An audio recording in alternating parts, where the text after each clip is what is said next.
tika ngai naloba na bino likomi mosusu oyo tokokotanga na Jean 5 verset 24 esika kola koloba oyo akoyoka liloba na ngai mpe akondima oyo atindi ngai aza na bomoi na seko bomoni nakotambola na nzela nakoloba kaka oyo ekomami na ndenge mpenza ekomami koningisa yango te kotika mpe ndenge ezali nalingi kokota mpenza na likambo moto oyo soso oyo eloba na ngai molangwa moko akokoya na nzela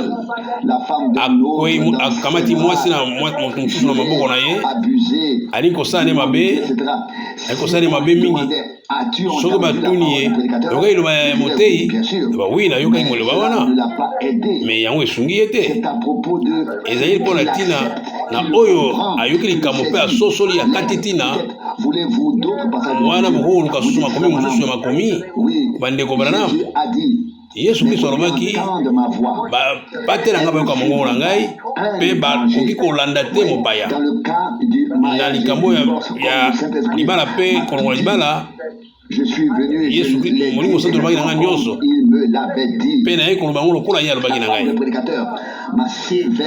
batei mingi bakokoteya ngai balobi na ngai motei moko alobi na ngai yo ndeko Branham nakomona lokolo kozwa esika na Nzambe nabi te ndeko nakozwa esika na Nzambe te yo oloba na bato masumu na bino alimbisi mpe na ndenge nini moto akoki koloba ndenge wana ezali kaka Yesu Kristo mpe tala pharisien ndenge akoloba yo yebi ete kolo alobaki na Petelo oyo alobaki na révélation koloba nete yo ozali mwana Nzambe abi na ye ya solo yo likambo yo napesi yo bafongola yo Petelo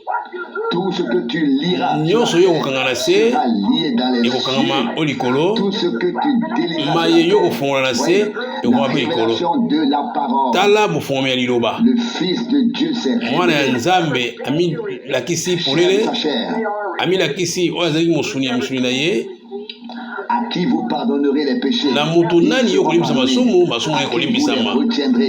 Moto nani yo kobatela masumu na kobatela. Ninge Jean 20. Batu ya katolika bakamati ngo lokola ete ya makambo ya basango. Awe tali likambo ya liloba oyo efungwami na molimo. Oyo eza kofungwama. Pe kotala bokeseni. Kotala bokeseni na batismo ya tata mwana pe molimo santo. Nazaro bana motei moko ayebisi ngai ndeko Branham nga nazali mutu ya losambo moko songolo pangala bango kuna mpe babandi kokabola baekaristia bakokabola baekaristia mpe boyebi basango bakomona lokola bango nde bazali na bokonzi wana ya kosala makambo motindo wana. Il s'agissait du baptême. Ezali makambo teli baptême principal. Likambo ezali likambo tungisaki mingi. Personne doit être rebaptisé au nom de moto akoki kobatisama lisusu na kombo ya Yesu Kristo. Sima ye kobatisama na kombo ya tata mwana mpe molimo santo. J'ai dit absolument. Nga na bi ya solo. J'ai dit il n'a pas été baptisé du tout. Nano azwa baptisme te.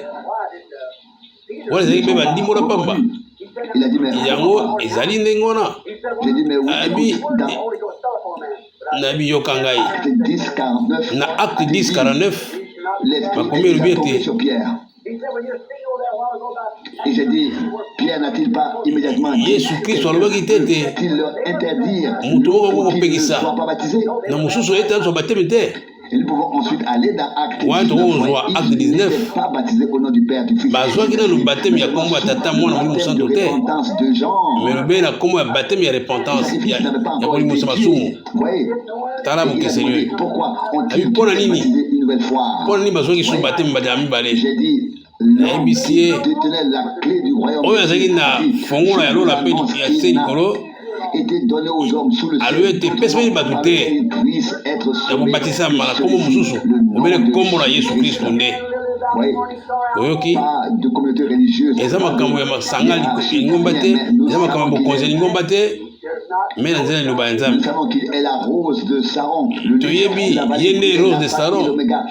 Yende alpha yende omega. Yende bandrine de suka. Yende rova jure yende jova manase yende nyoso wana. La rose de Saron. Père, le Fils et le Saint-Esprit. Yende mwana pe mulimo santo. Mais kasi ya utali kombo na Yesu Kristo. Bolimi na masumu pe bolimi na masumu pe nyonso utali na kombo be moko kombo na Yesu Kristo.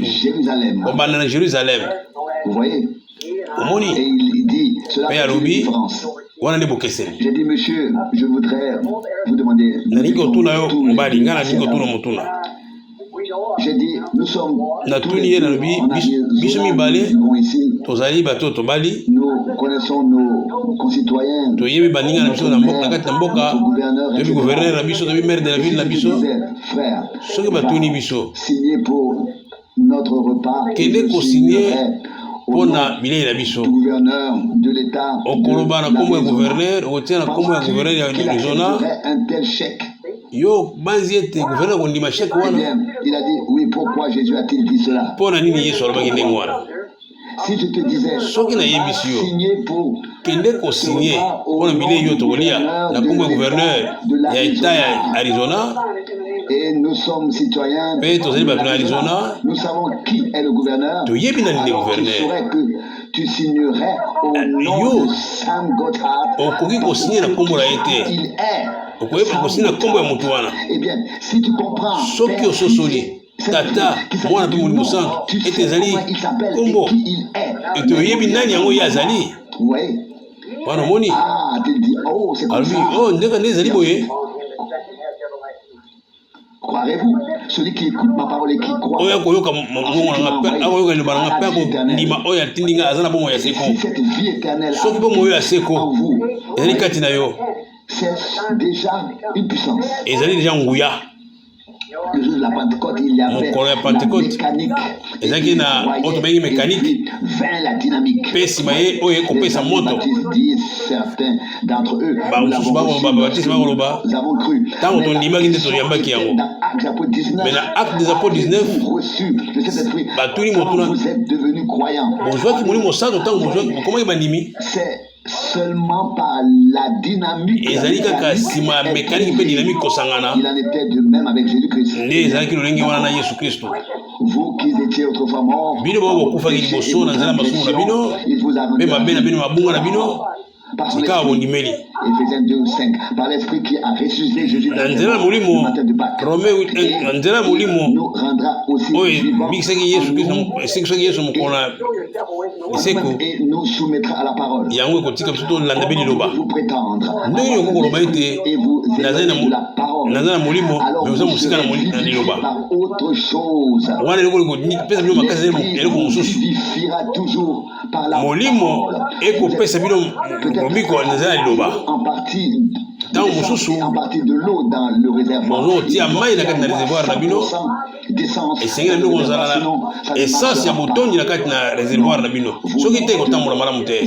Vous pourrez dire, je crois ceci, mais pas cela.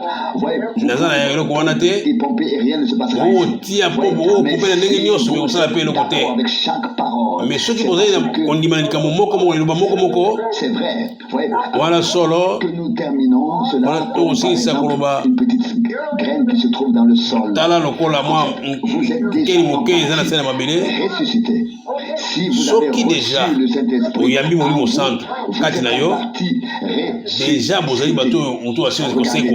la graine qui est plantée dans le sol. Elle boit de l'eau et pendant qu'elle boit, elle pousse vers le haut. Elle devient de plus en plus comme la graine qui a été mise dans le sol. La sanctification et le baptême dans cet esprit. Le Saint-Esprit de Dieu passe à travers. Nous voyons du côté de l'Antichrist. L'Église et aussi les individus sont point culminant devant Dieu. Hier, aujourd'hui, liboso na nzambe Yesu moko wana lelo lobi pe libela libela tokokola kati na molimo na ye eza na nseko tokozwa na kati na source oyo ekuta na nzambe soki botie mai na kati na mboto to mai ekoleka nini Alors, si vous prenez de l'eau vraiment propre, vous arrosez les plantes,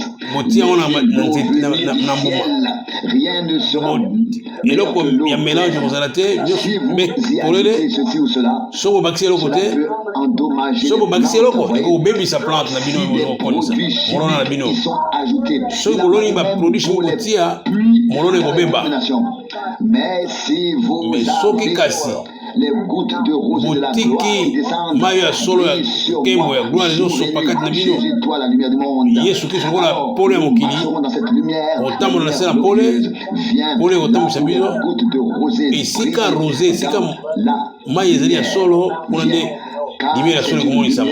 glorieuse, et nous ne faisons qu'au sang de Jésus-Christ.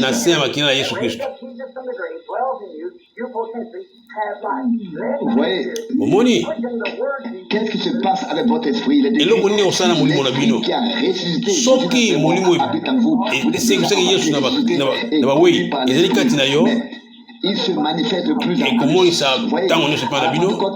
La Pentecôte ont été rendus vivants. Je me sens bien. Nous aussi. Oh, c'est merveilleux. D'un côté, ils étaient fatigués. Ils étaient lâches. Ils étaient renfermés. Ils avaient peur. Ils pensaient ces grands évêques, tous ces grands personnages. Je crains. Et tout à coup, la dynamique. Oui. Pas seulement qu'ils ont été remplis. Mécanique mobimba était rendu vivant. Présenté devant les gens et hommes de Judée ici. Il n'y avait que la mécanique. La dynamique. Vous tous écoutez. Je ne suis pas. Ces gens ne sont pas ivres. Je vous montre l'écriture. C'est ce qui s'est passé ici. C'est ce dont a parlé le prophète Joël. Je répandrai dans la dynamique mécanique. Je la répandrai dans la mécanique. Vous avez parfois peur qu'une femme vous avez peut-être peur d'être exclu des organisations. Vous devez d'abord jusqu'à ce que la dynamique vienne. Ils sont devenus différents. Ils sont un peu transformés. Et rendus vivants. À une nouvelle vie. La tribu de Juda. Ils ont été jetés au lion. Ils ont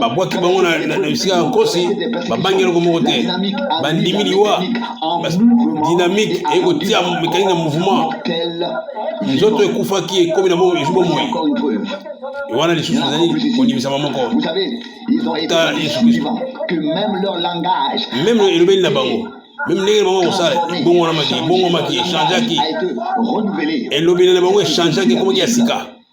Voyez, omoni corps ont été rendus civils. Nzoto na bango ekongi ya mobimba na bomoi nyonso ya bango ekongi mobimba. Leur vie a été rendue vivante. Bomoi ya bango ekongi ya sika. Nyonso ya bango ekongi ya sika. Tant bangi koloba makambo ya bomoto bazali koloba so makambo ya mokili te ya bomoto te bakoki koloba bakota oyo bayebi te bakota ya lola maye molimo oyo ebikisaki Yesu na bawei soki ezali kati na yo ekopesa bino bomoi na banzoto ya bino ekufi ekopesa yango bomoi oyo ezali nguya oyo ya solo. Tant babilaka awa bovanda kimia bozali ba aigle bozali ba na mpongo bozali ba nini te bozali ba mpongo Non, ils ba kombe kombe te bozali ba mpongo. choses mortes. Non, vous Boliaka biloko oyo ekufa te bozali ba enganga te bozali biloko ekufa te. pas pour moi. Oyo bolibi oyo wana eza mpona biso te. Votre désir a changé. Mposala bino ekeseni nyonso bino ebongwani. Ne peut pas vivre de choses du monde. Boliesi biloko ya mokili oyo te. Paroles qui sont Me liloba nyonso komema na monoko na Nzambe. de Dieu, elle est rendue vive. Yango wana nde eza likambo ya solo. Yango mpona ba aigle. Il a ressuscité le Christ d'entre les morts. Asekusaki Kristo na kati ya bawei. Corps mortel, Soki na nzoto na bino oyo mpe ya bakufi vous vivez en sa présence. bokobika na kati na présence na ye. Vous n'êtes pas des buses. Boza suba biloko pamba te bandeko pamba te oyo siko bampongo solo. Les fils et les filles de Dieu. Bozali bana na Nzambe solo, bana basi na Nzambe, bana mibali na Nzambe. À la source de Dieu. Po te bino bokozwa biloko na source ya Nzambe. Vous êtes des aigles. Bozali bampongo, Manne fraîche. bokolia biloko na solo, Vous devez être rendu vivant. bokolia oyo ya solo po L'appétit. mpona koyoka posa malamu ifo okóma na bomoi. Ils ont parlé. Ntango bakomaki na bomoi balobaki na bakota oyo ya mosusu Ils n'ont pas dit. bazali koloba na kati na litundu, Croire ou non. bazali koloba te te nayeba to nayeba te. L'audace Mpe mbala moko de la tribu de Juda est nguye eyeli bango, nguye ekoteli bango bato ya tribu ya Juda, baaigle oyo les siens. bazali koloba na ndenge Ils l'ont ekoki. suivi. Aye aigle aye mpe baninga ye balandi ye. Il y en aura d'autres qui donneront leur vie pour cet eza na évangile. bato mosusu bakopesa bomoi na bango mpona évangile oyo oyo ya saint Cela se esprit. manifestera. Yango ekomonisama, ekomonisama kati na mwasi na libala. Vivifiant. Nguya oyo ekosekwisa, nguya oyo ekobikisa, Sortez des dénominations. kobimisa bato na kati na mangomba Pour la parole vivante. po ete bayoka liloba ya bomoi Pour une nouvelle vie. mpona bomoi ya sika. Regardez, faites attention. Motala bokeba Ils ont été rendus si vivants. bakomaki na bomoi, bazwaki bomoi ya sika Viviante. mpona nguya epesa bomoi. Je veux vous montrer quelque chose. nakotalisa bino makambo mosusu. La puissance vivifiante n'était pas Nguya oyo ya kotelimisa ngunga oyo ezali kaka nini na bango te. dynamisme est entré pour Kati animer dynamisme la mécanique. moto moto epesi na kati ya mécanique.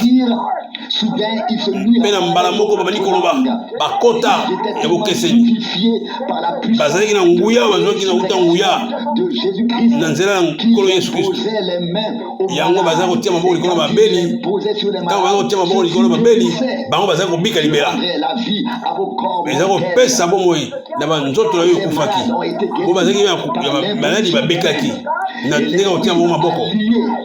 Yesu kristu communion à Dieu de telle sorte Nzambe asali te bakomio na bango na boyoka na bango na Nzambe mpe bango nguya wana et même les morts ont été ata bakufi bazali kosekwa oyo nkembo na yawe bien sikoyo na miyoki malamu rendu à la vie, bazwi bomoi vivifié non seulement la résurrection pour lui en tant que Seigneur, mais aussi pour tous ceux qui sont des semences mais baoyo bazalaki basemence mboto liloba banzoto na bango oyo ezalaki kokufa ekomi malamu mpe baza kotia bango likolo babeli bakobika bakozongisa bawei na bomoi. Nzoto na bango elembaki ezwi makasi.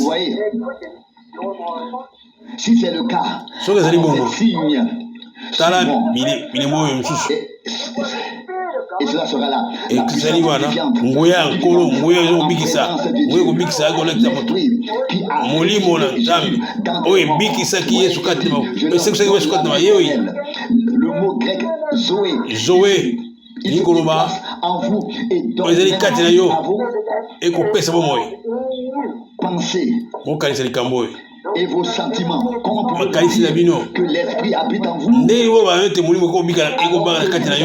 Tout fait et que vous pensez que voici votre preuve. Si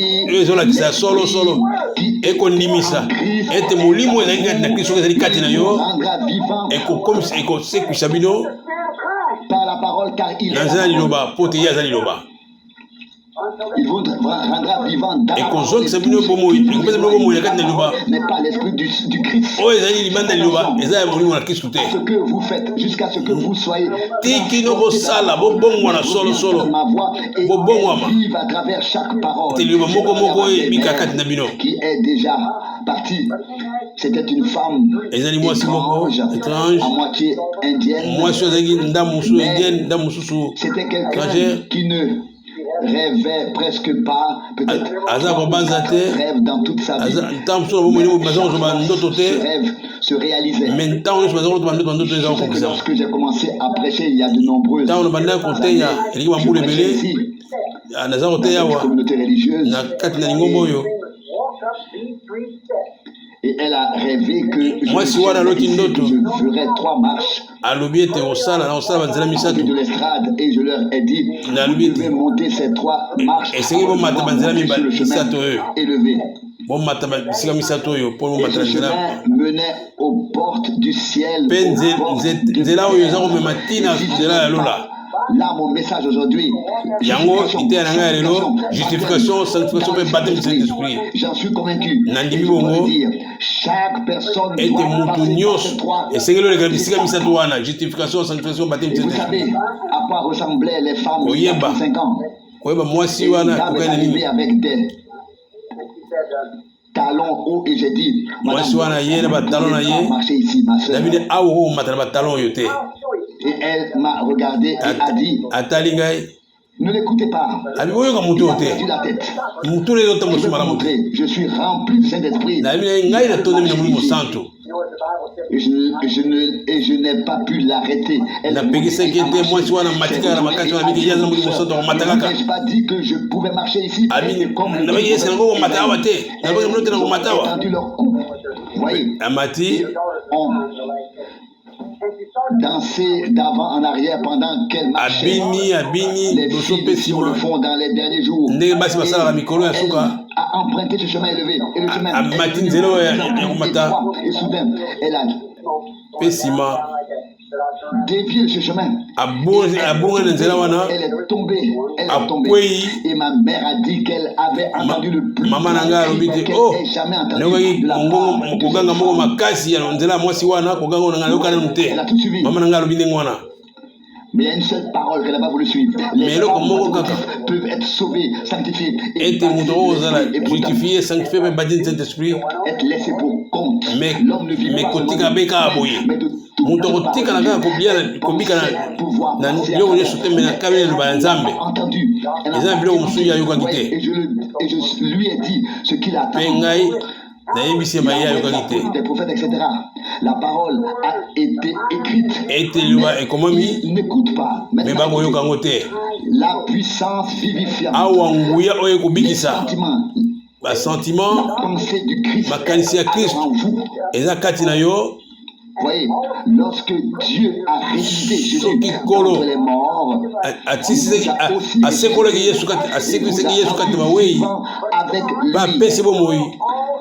Car vous étiez déjà dans ses pensées en tant que caractéristique. Dieu a déjà vu tout.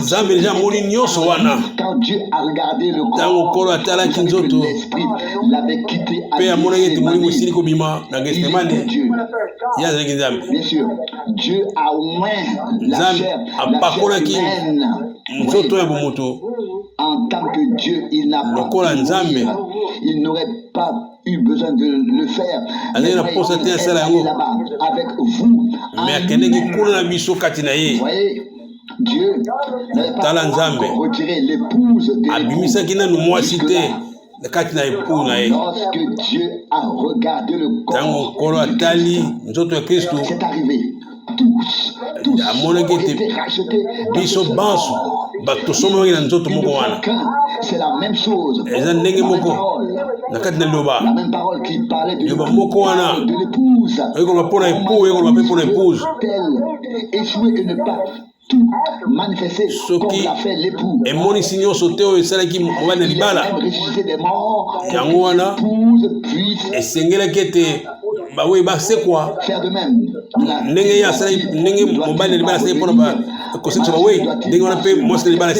Toutes les choses qui ont été prédites. Nous puissions entrer dans ces choses, entrer pleinement dans la parole. Je vous retiens longtemps, mais je vais bientôt en finir. Quelque chose parfaite. Faites attention.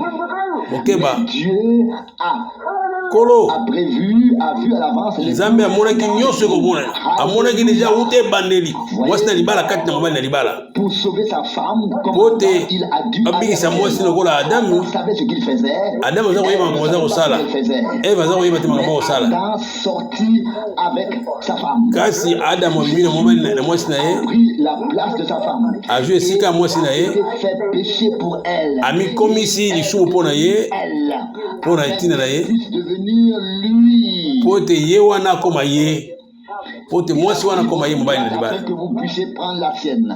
ali akoki po ete biso tozwa esika na ye Quelle communion. molingo kani oyo Ne pas l'aimer. ndenge tolinga ye te Continuons. tokende liboso Eh bien, l'expérience de la Pentecôte aujourd'hui, botala likambo ya Pentekote lelo l'esprit, oyo molimo santu dernier jour, oyo elakamaki mpo na mikili ya suka c'est comme eza lokola un contrat notarié. eza lokola contrat oyo ya notaire asaleli biso Vous voyez, vous avez l'affaire, bozala likambo vous devez faire attention. bozala likambo esengeli kosala attention kokeba Ne la prenne.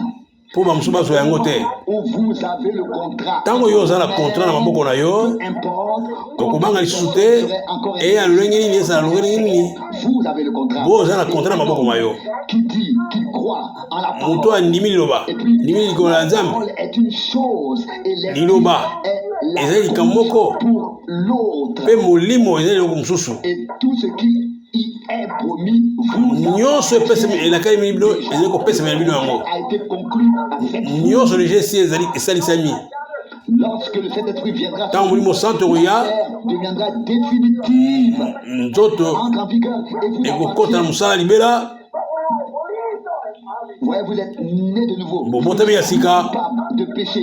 bobotami ya sika oyiso makambo na mosumu te Saint-Esprit molimo santo eyei confirmé eye kondimisa que tout que ete nyonso fait mon père, ma grand-mère, mes nyonso tata na ngai bauti na ngai bakoko na ngai basalaki mais quand c'est à compte, eza etiangeli ngai yango te na ngambo nzambe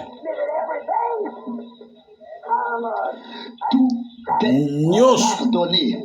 nyonso elimbisami Vous avez quelque chose entre les mains. po ete toza na eloko moko na maboko na yo amen Et aussi certain que l'esprit lokola a ressuscité. molimo esikusaki yesu kristu na kati na mawei Aussi certain qu'il molimo yango mpe lolenge moko mpe corps mortel. ekozwa nzoto na bino ekufaki Il est vivifié. ekopesa yango bomoi Même Saint-Esprit, comme il a mpe molimo santu moko ndenge asalaki na ntango wana comme c'est merveilleux, o makambo ya kokamwa comme c'est glorieux. o likambo na nkembo Acheté par le sang de Jésus. oyo esokomi na makila na yesu kristu Saint-Esprit vient molimo na nzambe ekoya que Dieu kondimisa nous a acceptés dans sa ete grâce. nkolo andimi biso na se na ngolu na ye Qui peut encore me faire ete nani akopesanga la sosomo vie éternelle? bomoi ya seko Les clés de la mort et de l'enfer. epesi Même fongola. la mort ne peut pas vous faire de mal. ata liwe ekosala so mabe te Continuons rapidement. tokoba La mbangu mort est finie. ata liwa eza na nguya moko te na makasi moko te sili Oh, je me sens bien. oyo na miyoka malamu Oh, un Oh. compte, une preuve. efutameli ngai deja garanti esi efutameli ngai preuve esi esalemeli ngai Rien ne peut vous. eloko mosusu te ekoningisa ngai amen Je suis propriétaire. nakomi nkolo eloko Vous voyez, amen j'ai le titre. nazwi titre ya propriété mokanzi ekopesanga bokonzi mpe na kondimisama ete D'être mort, d'avoir été enterré. ete oyo akufaki asekwaki Il est devenu. Il oyo wana awaki a akufi été fait péché. amisali lisumu Un fils. mpo ete ngai Et alors, ces signes accompagneront ceux qui auront cru. mpo na boyo bandimi C'est encore 10 minutes. eza esali so miniti zo miniti etikali totala likambo oyo L'esprit vivifie.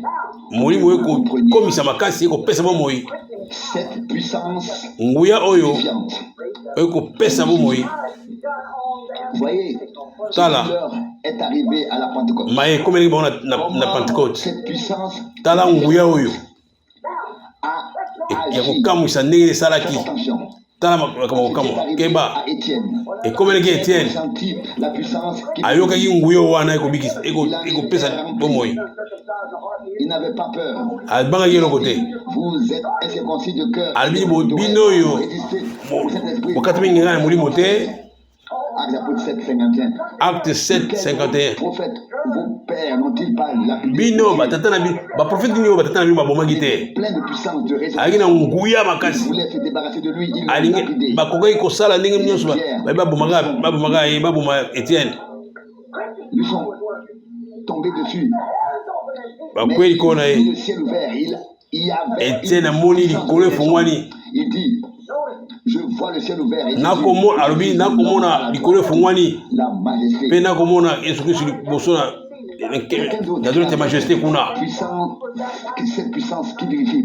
Ete nguya oyo ekopesa makasi ekobikisa. Les démons ont été chassés, des malades ont été guéris. Bamaladi babikaki bademo babenganaki est descendu. po te dynamique yaki kovanda likolo ya mécanique. Oui, que diront les prédicateurs? Bateye bakoloba nini? Il était plein d'une puissance. Azalaki na nguya kotonda bateye bakoloba nini? Le dynamisme était là.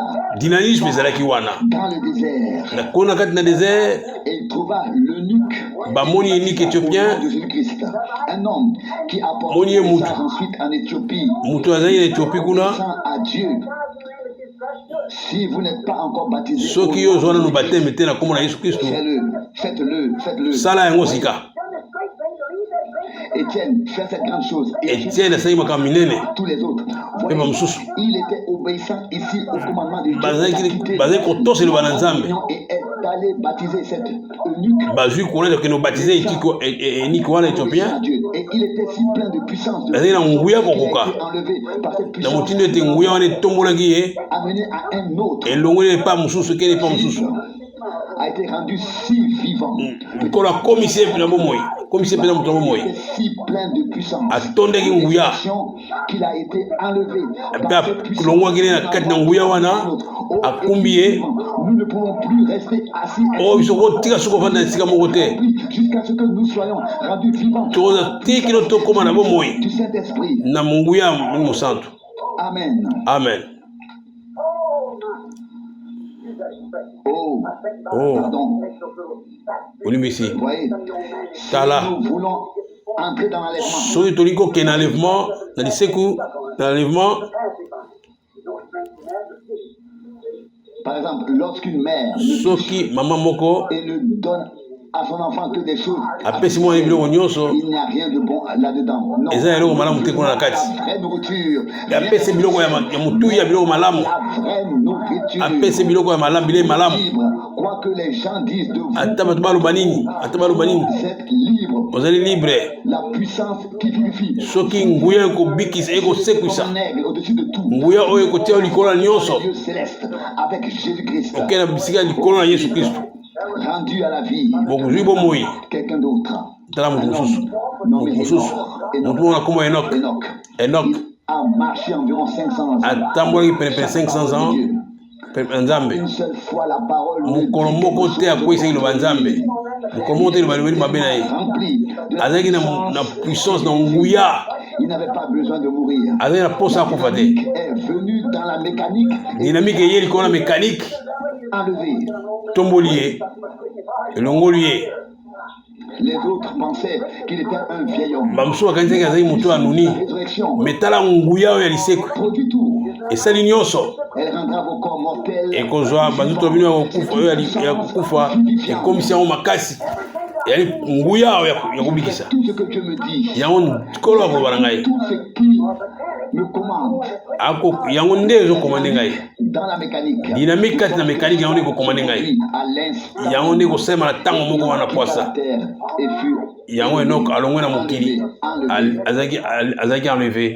Genèse 5, 24. Genèse 5, 24. Élie, le grand prophète. Eli prophète monene, Veillez, maître. moto pepele 100 ans, Il a dû bolimbisa combat contre les femmes. ye Eli asali bitumba makasi na basi oyo baza kotia maquillage contre Jézabel, contre Akab.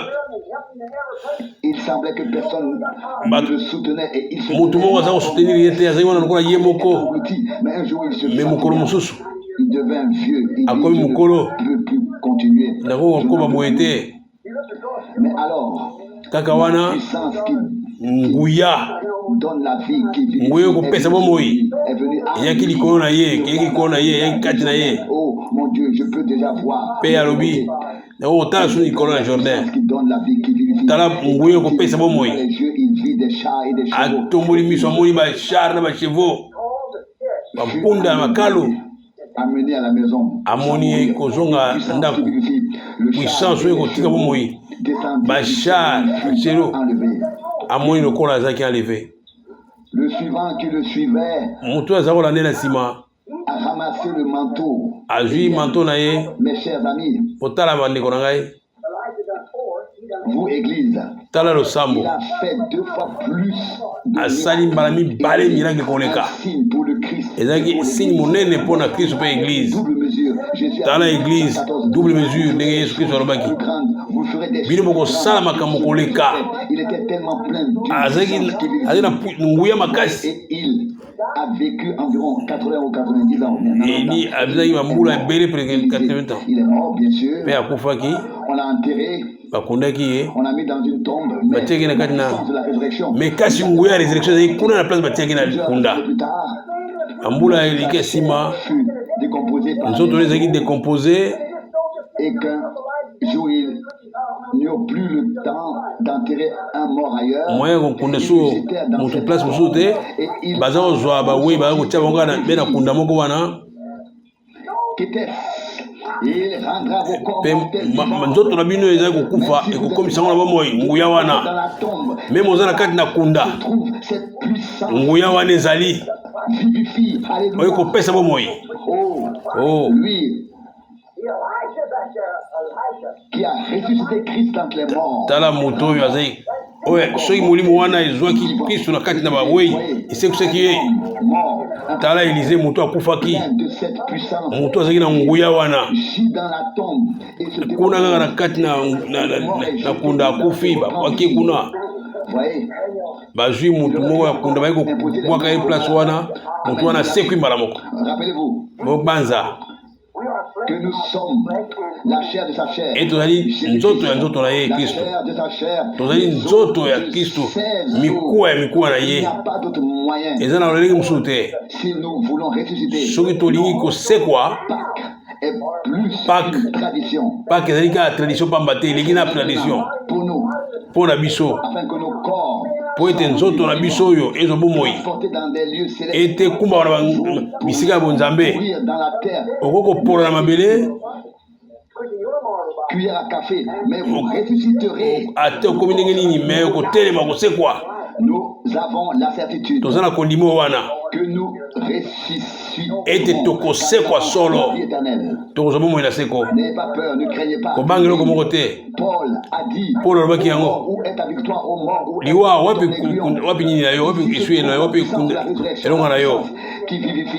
yango nde nguya ekopesa biso lobiko C'est Dieu qui nous a donné totia confiance na nzambe na biso mpe biso vivant, victoire na nzela ya kristu kristu le même hier, aujourd'hui, oyo azali lolenge moko lobi lelo mpe libela libela si le oin, ye nde mopakolami son épouse, lokola mpe mwasi na libala azali mpe wine mwasi na libala azali mpe mopakoli arrêtez la mopakolami puissance, liwa ekati nguya wana te rien n'arrêtera, eloko moko ekokanga bato ezali te rien ne peut être fait. eloko moko te kokanga biso. Vous pouvez vivre, mais vous ne pouvez pas arrêter sa vie. okoki kokata bomoi ya motu Plein de cette puissance de nguya wana okokata yango te. un prophète à qui la parole est venue dans son temps. profete oyo liloba ye epai na ye liloba ntango na ye Mort pendant 800 ata akufi nsima ata 800 ans wana apparu avec Élie sur le mont. bamona lisusu na eli esika moko moïse wana bamona lisusu na eli esika moko Même la mort ne peut pas ata liwa ekoki kochange makambo nguya wana te. penser qu'il est enterré et qu'il se décompose. bakanisaki moïse azalaki antere metala batala sikoyo amemi lisusu Ce qui donne la vie est là. Vous dites, nguya ekopesa bomo ezali wana est-ce vraiment vrai, frère? Madame? ezali pene ya solo makambo frère vraiment koloba Oui, ezali pene ya solo passage de la Bible dans so Matthieu toyoki makambo 27, mabi 51. totangi Matthieu 27 verset 51 Tous ceux qui croyaient qu'ils baoyo viendraient nyonso bakanisaki ete bakoya dans la poussière balali na kati na kunda na kati na mabele mais ils faisaient partie de lui. bazalaki eteni na ye bazalaki parti na ye En partie, ils avaient déjà la vie bazalaki na bomoi des agneaux. bomoi ya bapate Mais l'esprit des agneaux ne pouvait pas revenir sur eux. Mais l'esprit molimo na banio ekoki kozongela bango te me kasi sur nous. ezongi epai na biso. Un agneau était sacrifié. Moko ya mpate akufaki lokola symbole. La chose elle-même. Sikoyo toza na likambo ya solo mpenza. Vous encore peur. Kombanga susu te. Ceux qui n'ont eu qu'une partie. Baoyo bazalaki na mwa eteni ya liseko na ye lokola Yobo. Dans son temps. Yobo na ntango na ye. Tout lui a été pris. Nyonso ezoyelemaki ye. Bazongi biloko nyonso makambo ya pasi ya monaki. Na mikakatano ya kutanaki nango. Mets-le entre mes mains et il se séparera de toi. Alongi na makambo nyonso. Bazwaki nyonso. Mwasi na ye mpe atelemeli ye. Baninga na ye nyonso bato nyonso batelemaki Yobo. Et sa femme a dit, mwasi ne kutu alobi lobanga makambo mpo okufa. Me kasi Yobo atelemaki kaka alobi naza moto masumu te. Na sacrifice na ngai. Ayebaki wapi ye azalaki Yobo. À la parole de Dieu, à ses convictions. Et puis il a dit, comme une femme insensée, que le nom du Seigneur soit loué. Je suis venu au monde, nu je repartirai. Ce que signifient ces choses, même si les membres de l'Assemblée comme un misérable, on le considérait comme quelque chose de mal. Mais si il se mit à gronder, les éclairs à illuminer et il se leva et dit, mon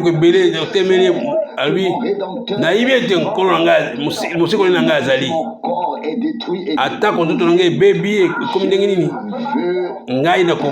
Dieu lui-même, le dernier a foulé cette terre. Je suis complètement détruit. Complètement détruit. Vous savez, il parlait des vers qui dans les corps qui sont déjà en vous. Vous faites déjà partie de la chose. Et quand Job a dit, même si les vers me détruisent, dans ma chair. Ce grand écrivain, Matthieu 27, 51, après sa résurrection, des saints basantu ebele oyo ya kala ya Testament bazalaki na kati na poussière bango banso basekwaki mpe bamonisami na kati na bamiki kati na engomba atako moto wana atikali ka cuillère na kafe ya poussière baeli bajob bango banso basekwaki oyo nkolo Yesu Kristo asekwaki soki molimo ekobika kati na yo ekopesa bino bomoi nakomona lolenge ni bokotia makomi mpona ni bokokoma boye te tala likambo kokamwa akopesa bomoi na basantu balalaki na kati na Kristo esika lokola Eli asalamaki mpe Elize ndenge esalamaki mpona ye mingi bazasula kati na kunda ntango kaka trompete ya Nzambe koyula bakufi kati na Kristo bakosekwa biso baoyo bazali na bomoi biso baso tokobongwana na mbala moko mpe kokena enlèvement kokutana nkolo biso kati mipepe mpe nguya moko wana ekobikisa bakombo na bango etangami Eli, Elize moni yango tala mwasi na libala. L'un est le Seigneur Jésus et l'autre est la Dame Jésus. Moko Seigneur Jésus, mosusu wana Madame Jésus. Lui et elle. Ye na ye. Regardez maintenant. Otala sikawa. Élie a été enlevé comme Élie akende azaki enlevé le l'église. Élisée atikalaki ti kino na suka otala mwasi aza na ba el mibale ndeko aza na ba el mibale pour garder équilibre.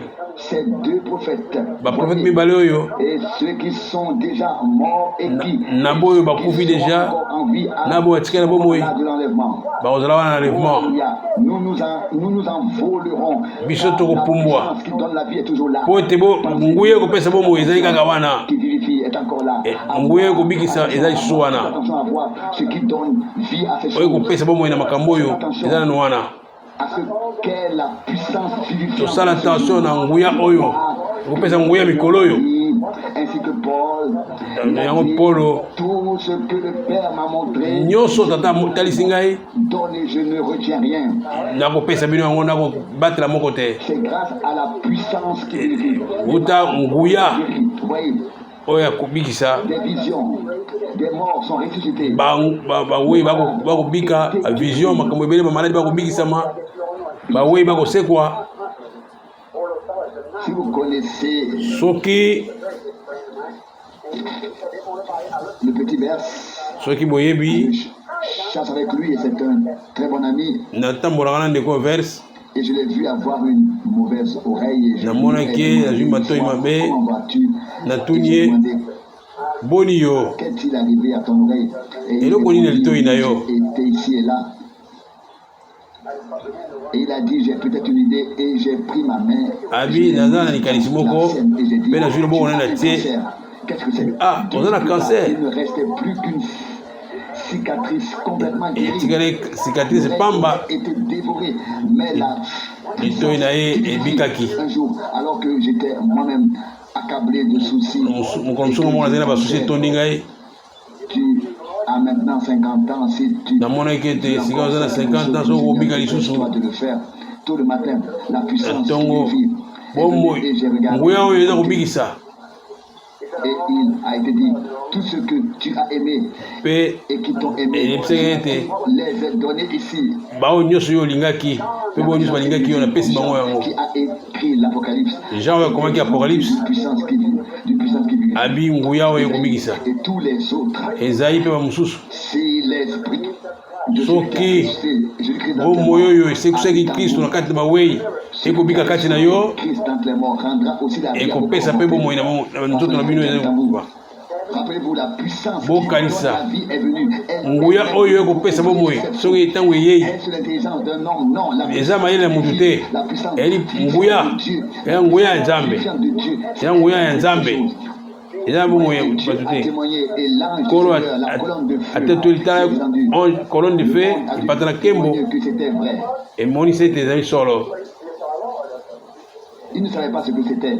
Et bayebaki te likambo nini ezalaki et voyons notre Seigneur, totala nkolo na biso yesu kristo le sceau, car toute la parole de Dieu est de Christ. otala bankolo nzambe ezali nyonso be bakristo Était ouvert, révélé, dévoilé. ete mabomami nyonso baso nyonso efungwamaki Les sept nyonso sambo mabomami sambo nyonso ils sont là. Ils sont mpe baangelu sambo azali wana na bakati maboko na ya mibala liboko na ya mobali l'oméga, le premier. alpha omega ye nde ebandi mpe nde suka Quelle démonstration tala kambusi nini oyo vivifiante. nguya oyo kopesa bomoi Reviennent.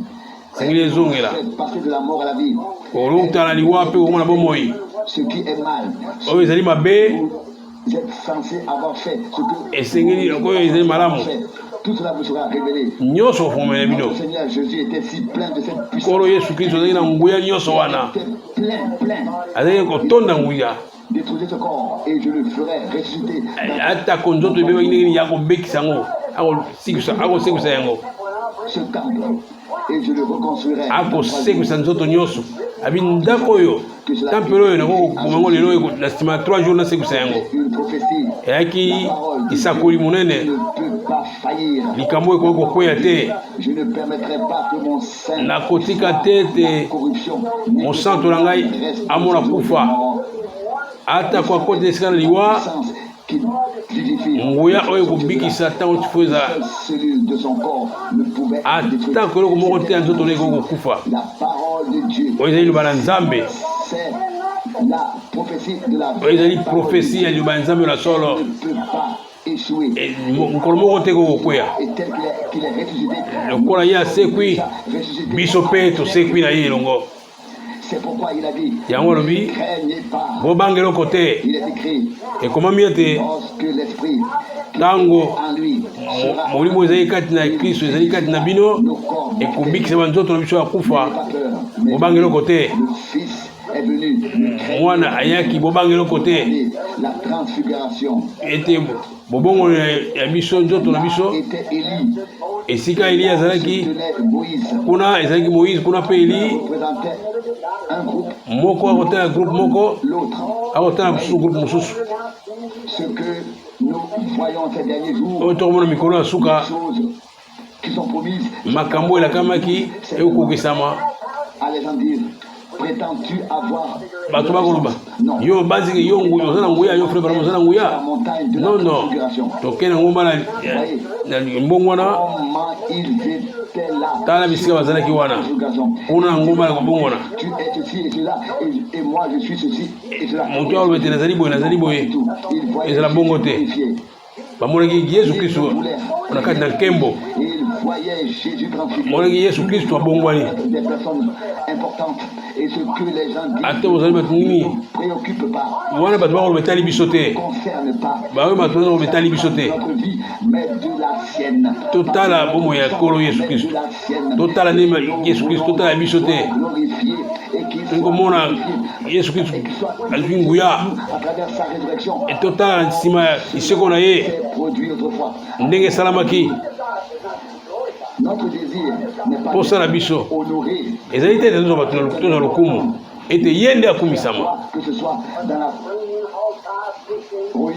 ezala na kati na assemblée ezala na wapi ezala na assemblée de l'école de dimanche ezala wapi soki mpe wapi posala biso ete tomona ye na kati na nkembo yango wana nde biso bakondimisama ete akokobika so kati na biso ete okomona biso lisusu te boyokaka Kristu oyo ya nkembo yango nde toza na mposa yango pesa nguya oyo ekobikisa tozali shere ya shere na ye tozali mwasi na ye libala tomona makambo moko message besango moko kati na biso tomona sikoyo tozali azali ressuscité kati na bawei asekwi kati na bawei biso tosombami epai na ye mpe tozali mpe tosekwi mpe na nzela na ye ezali yango wana ya motuya ete tosekwi na ye elongo contrat ezali kati na maboko na biso ete bososoli ezali sikawa te me siki kosalema deja biso nde tokosala te ye nde akosala mpo na biso awa sikawa okoloba ndeko Branham ndenge nini okoloba ete yo okoloba boye yango eza na ntina moko te wana eza na ntina moko te mpo na biso ayebi ete biso tobilongola mpo ya kota na esika biso wana nde yango nde tozali na makoki oyo apesi biso tala sika wana ntongo oyo ya liseku nzoto ya liwa ekolongwa aleluya ete ekosekwa tokomi eteni moko ya ye oyo nde mabombami awa nde mabombami bomoi nsima na liwa kalakala tozali tokufaki na kati na masumu na biso meka sika awa tozwi bomoi so ya Pâques nde ekobuka oyo nyonso ya kala awa nde so efungwami yango ni makambo efungwani Yesu nzambe na kati abimisi biso bamystère nyonso afungoli biso bafungoli nyonso mabomba mi nyonso afungoli biso yango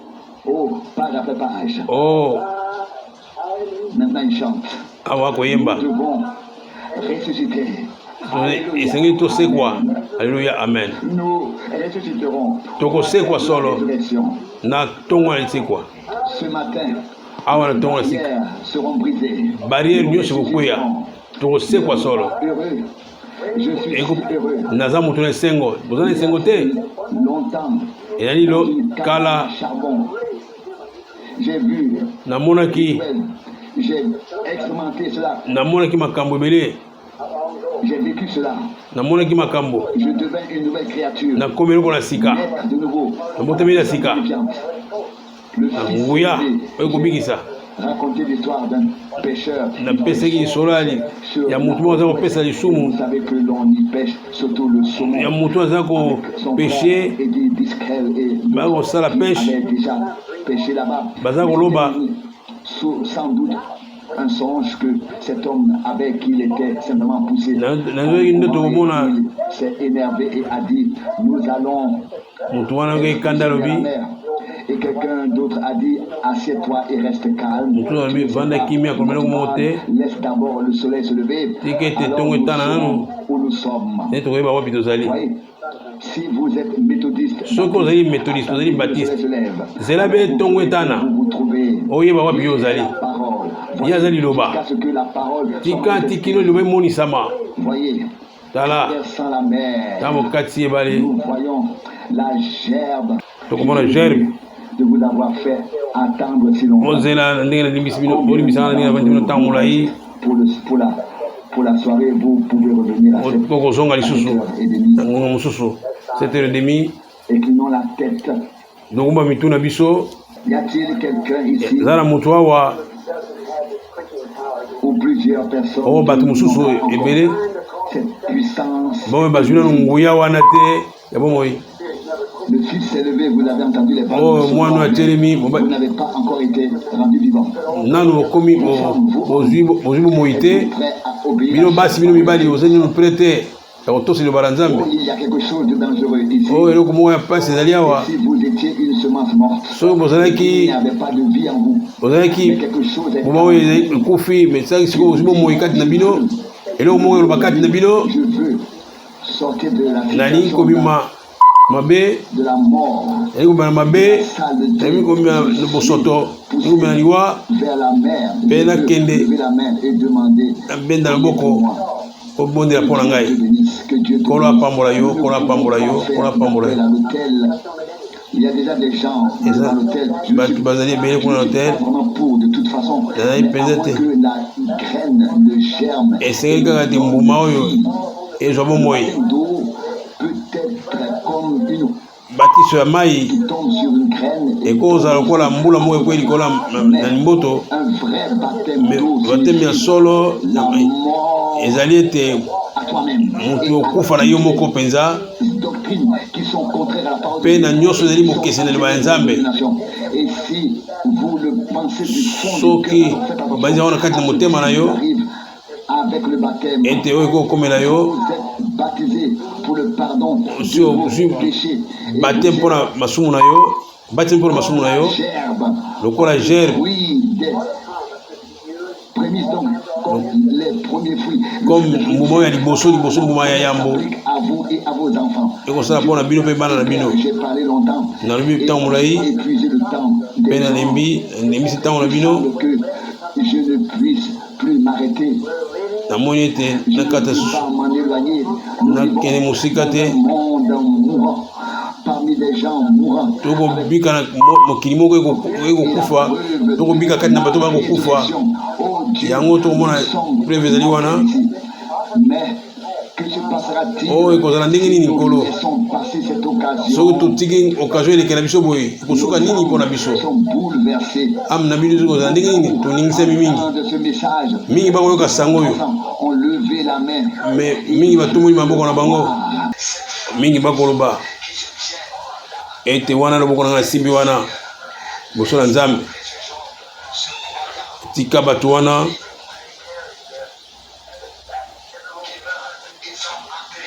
bango nde ekoti wana rose utalola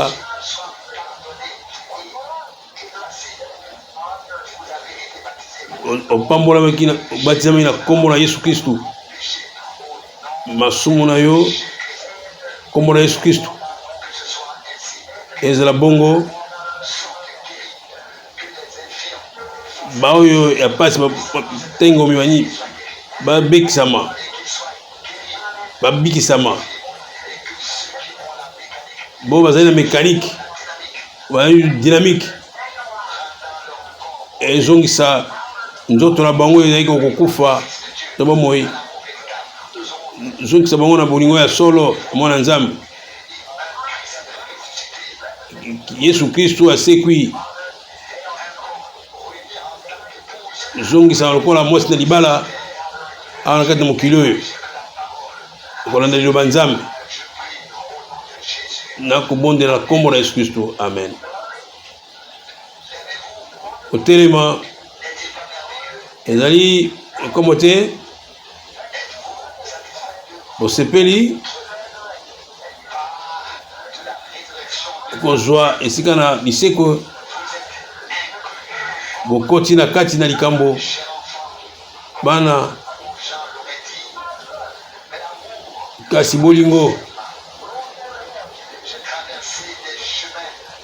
toleki basika ya kaka po ete toloba na bino touti na désert mpona koloba na bino makambo oyo toyaki na nzela na avion mpona koloba na biso makambo oyo tozali kolingana po tozali topesa bisika ya moko na mosusu kolingana tosangani bamoko na mosusu elongo tozali bato ya royaume pe tozali na lisekwa tosi osekwi deja bosili kosekwa ye asi asekisi bino nyonso tokoti sika wana bomoi mosusu na mikolo ya suka ozwi yango deja na eteni osala deja bosi bobongwani liloba eza kati na biso na kati na Yesu Kristo yo ngai biso nyonso tozali baresisite tosili kosekwa pe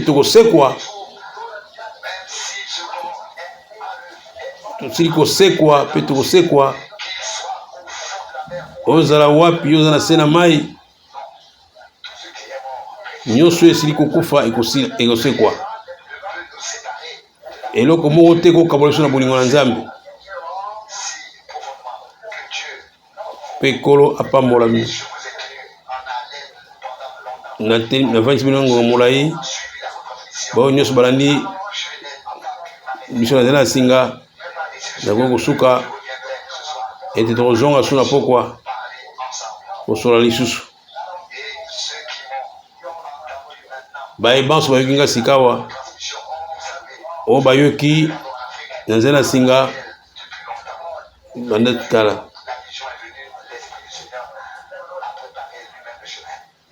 Molimo na Nzambe ebongisi nzela yango moko nakoki koya te mbala suka oya butu lokola moi bamosusu bakondima kotika te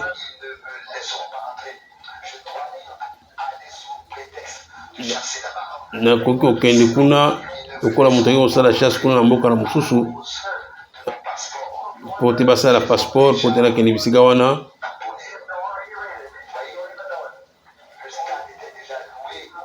stade deja basili kofuta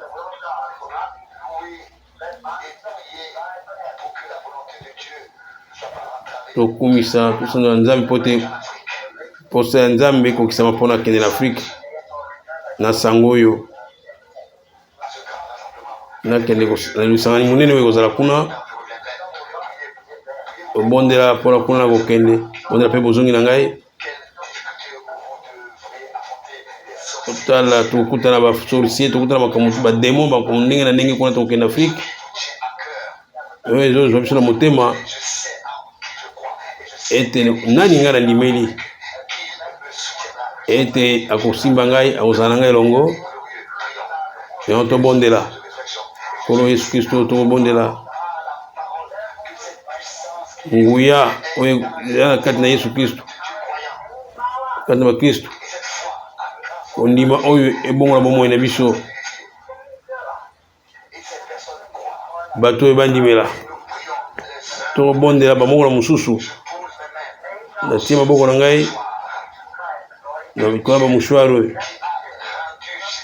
ete molimo ebikisaki Kristo na bawei oyo esekisaki Kristo na bawei ezali wana soki na nzoto ya Elize ekopesa nguya moko ebikisa mikwa ya Elize ezali na nguya ya kosekwisa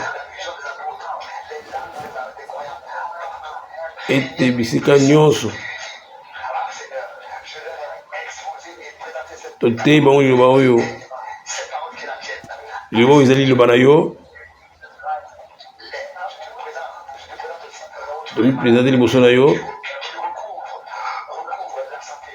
bango nyonso bamaladi bazwa sante malamu batia mushwari likolo na bango ebikisa bango oyo baza pasi baza makambo ebele opesa na kombo na Yesu Kristo nguya eseko bondela bamoko mpona mosusu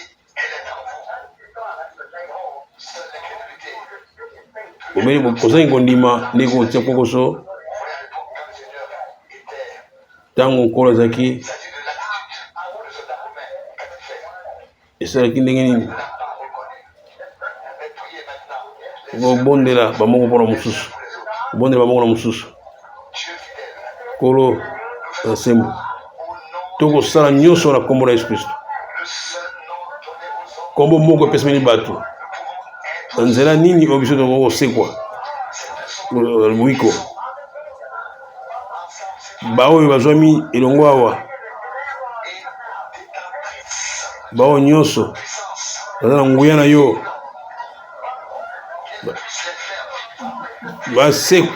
babikisama lokola mpongo liloba ya Nzambe ya Kristo emonanisama na moko na moko baposa nyonso okokisa ntango tia maboko na mosusu na kombo na Yesu Kristo amen.